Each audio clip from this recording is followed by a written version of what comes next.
We revisited King and Phillip, a high-rise residential project in the Sydney CBD designed by FJC Studio a few years ago. We are always learning in architecture, through design, documentation, construction, and even in observing the building after completion as we are now. Hi, I'm Andrew. I've been working as an architect for 25 years and I make websites and now YouTube videos. This is a three-part series where Tony and I share our insights and learnings from this project. In this episode, we cover when Tony started on the project, the architecture competition process, the development application, and the facade concept. Hope you can sit back, relax and enjoy. And if you like this type of content, please like and subscribe.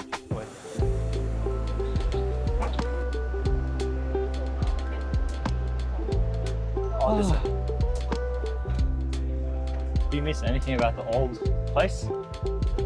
This place reminds me of our old office. Yeah, it does. Because you saw it coming.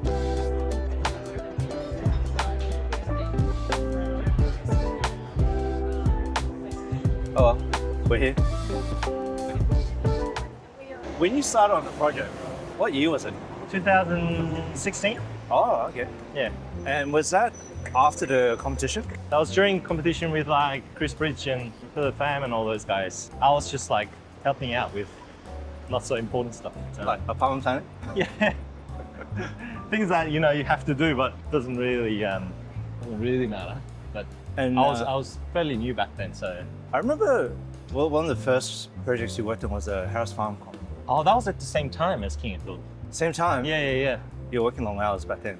Yeah. Was King and Phillip the same hours or easier? It was pretty tough. I think everybody had a tough time back then. Yep. It's pretty crazy hours. But it was fun. I was helping out on Chris on this one, and then in the interim I also helped out Adam on Harris. Harris. I can't remember the name. Yep. Well, Charlie Parker now. Yep. So then after the comp, what happened? After the comp, I think there was, I can't remember, 6 or 8 participants. FJMT at the time won it. So was it one stage comp or two stage? I can't remember. I think we did have a clarification stage. Yep. But I wasn't heavily involved back then. It was mostly Chris. So when did you come back on it? I came back on it after we won the competition. Yep. And then we had to submit a DA pretty quickly. That was the time when we didn't have HDA process. Yeah, that I started working on King of Phillip full time since then. Yep. So you worked on Resi before. Mm. What were the elements in this project that were familiar to you and what were new? General rules were like quite familiar now, I was, but it's different product, more high end than any other project I worked on. Different process, different thinking, different mindset. It was more timing, and it's in such an exposed area. Mm-hmm. And that's so many attention from Sydney and everyone else. That was quite difficult. What were in terms of City of Sydney, what do you remember from what got responsive submissions? Well, everything else was pretty standard, I guess. Like the most challenging part was that this site didn't have a land use approved at the time. Yep. So I don't think it was a full resi site. Mm. I don't think it was like R4 or anything. So it could be in a commercial building as well. But commercially, like didn't stack. So it had to be full resi. But City of Sydney wanted some commercial component to it. So retail, that's why we've got tiny little commercial too. Level 2? Level 2, yeah. Yeah. Initially, if we submitted too late, then we had to change it to like commercial up to podium maybe. Yep. And then become resi after that. But that's why there was so much sensitivities around when it had to be submitted. Mm. So it had to be like, we have to rush it in. So because this site is south-facing, what are the challenges for solar? Well, generally like, yeah, all your demand is on the south and you don't have any openings on north. So we barely got up to like 57%. Yep. Do you have to stack up the smaller units on the north? No, we didn't. So it's more a natural layout. Yeah. It was challenging. We had to grab every single patch of light, and even 57% was quite challenging. Yeah, because it's south-facing. You got over 50%. And you've got a lot of overshadowing, and we got there at the end. Yep. All right, let's go to another spot. You should talk about this more. You worked on it too. Yeah, sure. Yeah, we can have a conversation. You can ask me a question. After that initial DA, I think that's when I started. Yeah, that's when it started. Tender process, I think. It was the section- tender process, Section 96 as well. Section 96 and Yeah. marketing. I think my job was to look at the facade, look at how it was panelized. Yeah, facade, And- podium design. Yep. Also the jewel box you worked on. Jewel box, which Yeah. is the side bit of it. Well, you worked on all of these as well. We worked on the lobby. We got consultant coordination Yeah. to I think structural. Yeah, we got some structural. Then we realized, if you have a 3-story structure for the jewel box and it's unsupported, it's probably got to be pretty meaty.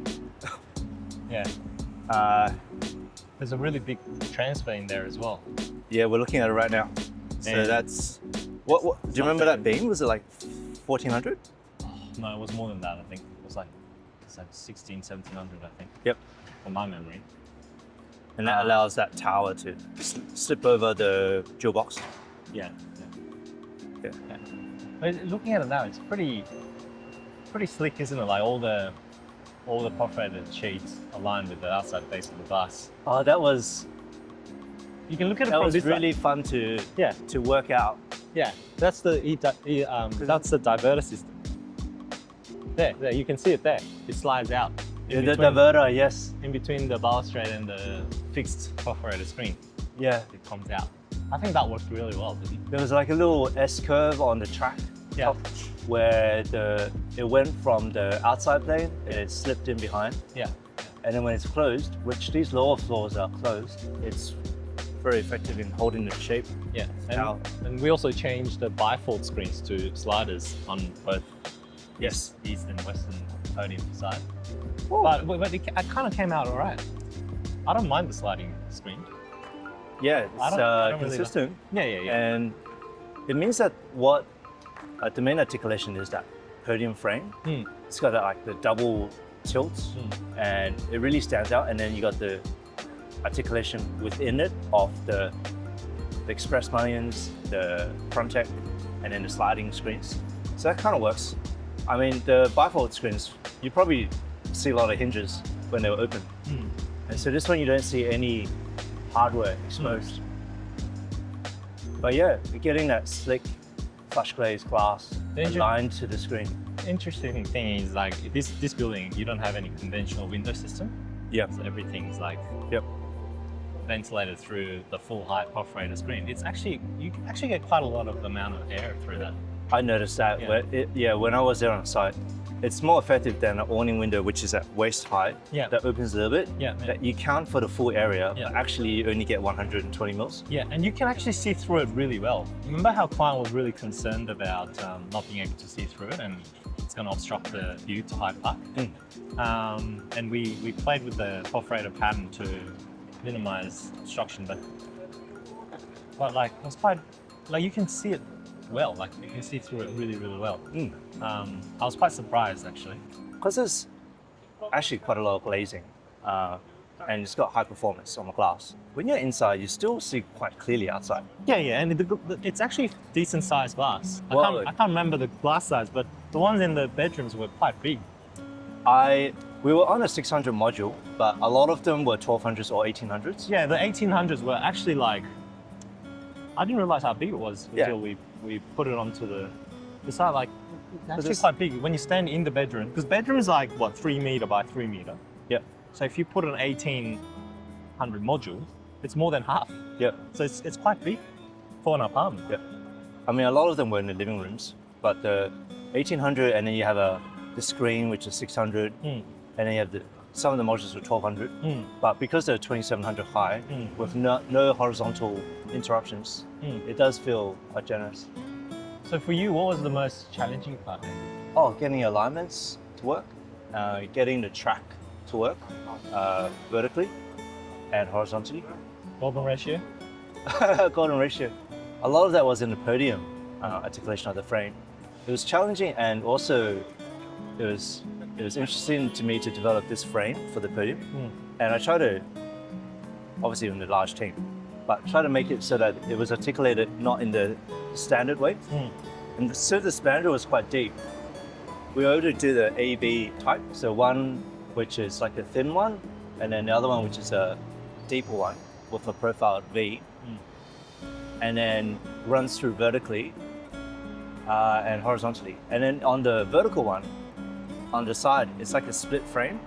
And then in between the split frame, there's like a little secondary edge that comes down. And sometimes it comes down and wraps across as a soffit. And then other times it wraps down the sandstone on this corner. You should go. Yeah, let's go again. That was challenging. Definitely, it was good to not have the transoms and have that vertical look.